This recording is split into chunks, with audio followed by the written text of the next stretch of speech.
Hi madam. నమస్తే. నమస్తే madam. నా పేరు శాంతి. చెప్పండి మేడం. నేను మనశ్శాంతి అనే న్యూస్ ఛానల్ నుంచి మిమ్మల్ని ఇంటర్వ్యూ చేయడానికి వచ్చాను. మీ పేరేంటి మేడం? నా పేరు అల్ప సంతోషి మేడం. మీ పేరేంటి సార్? పెట్టు మూతికాడ.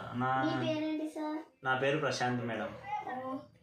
మీరు ఈ కొత్త సంవత్సరంలో మీ భర్తకి ఎలాంటి గిఫ్ట్ ఇవ్వాలనుకుంటున్నారు? గిఫ్ట్ అని ఏమనుకోవట్లేదు మేడం. నేను అల్ప సంతోషిని కదా, ఫుల్ సంతోషంగా ఉండాలని కోరుకుంటున్నాను. అలాగే నా భర్తను కూడా సంతోషంగా ఉంచాలని కోరుకుంటున్నాను.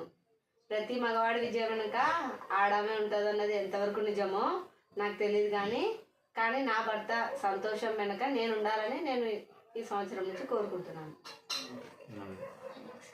ఇప్పుడు మీరు ఈ కొత్త సంవత్సరంలో మీ భార్యకి ఎలాంటి గిఫ్ట్ ఇవ్వాలనుకుంటున్నారు?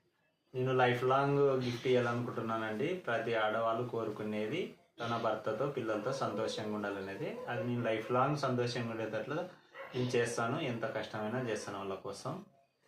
అలాగే నేను కూడా మనశ్శాంతిగా ఉండాలనుకుంటున్నాను. అది నా భార్య వల్లనే సాధ్యమవుతుంది. ఇంకా ఎవరు వచ్చినా కూడా ఆ మనశ్శాంతిని అనేది ఉంచలేరు. ఇంకోటి నేను చెప్పేది ఏంటంటే, ప్రతి కుటుంబంలో భార్య భర్త కలిసి ఉండాలంటే ప్రేమ ఒక్కటే ఉంటే సరిపోదు, డబ్బు ఉంటే సరిపోదు. భార్య భర్తల మధ్య అర్థం చేసుకునే గుణం ఉంటే ఏ కుటుంబంలో కానీ ఏ సంసారంలో కానీ సమస్యలు అనేవి రావండి. Thank you. ఇప్పుడు మళ్ళా ఇంకొక క్వశ్చన్ వేస్తున్నా. చెప్పండి మేడం. మా ఆడియన్స్ కోసం మీరు ఏమైనా మాట్లాడగలుగుతారా? అదే క్వశ్చన్ చెప్పాలనుకుంటున్నాను మేడం. ఇది మగవాళ్ళకి ఆడవాళ్ళకి అంటే పెళ్ళైన భార్యాభర్తలకి. ఇప్పుడు ఉమ్మడి కుటుంబాల నుంచి కొన్ని సమస్యల వల్ల విడిపోతున్నారు. సో ఆ సమస్యలు ఎలా వస్తున్నాయో అది అందరికీ తెలుసు.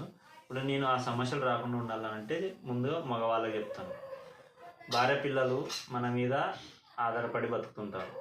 మనం ఇంటి నుంచి బయటికి పోయినప్పటి నుంచి మళ్ళీ ఇంటికి వచ్చేంత వరకు వాళ్ళు భయపడుతూనే ఉంటారు. సో ఇంటి నుంచి బయటికి వెళ్ళేటప్పుడు శ్రీమతి గారు వెళ్ళొస్తామని ఏ విధంగా చెప్తారో ఇది నింపు. అలాగే లేట్ అవుతుంది, ఫర్ సపోజ్ ఫ్రెండ్స్తో ఉన్నాము అనేది ఇంటిమేషన్ ఇస్తే వాళ్ళకి అనేది కొద్దిగా భయం తగ్గుతుంది. ఆ విధంగా అండర్స్టాండింగ్ ఉండాలి.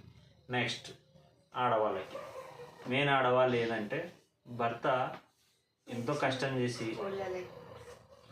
భర్త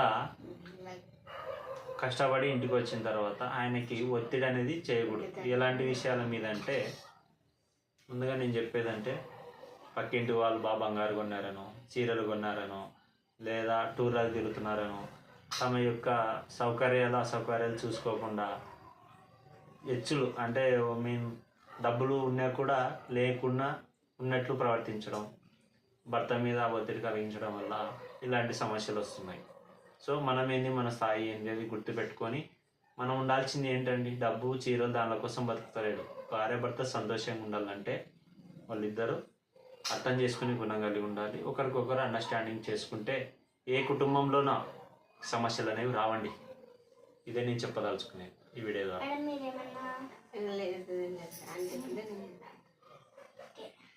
థ్యాంక్ యూ మేడం. మా వీడియోకి నచ్చితే లైక్ అండ్ షేర్, సబ్స్క్రైబ్, గంట కొట్టండి, లైక్ చేయండి. My channel name is Veerachari 143. Like share subscribe అండి. ఆల్ ద బెస్ట్ చెప్పండి.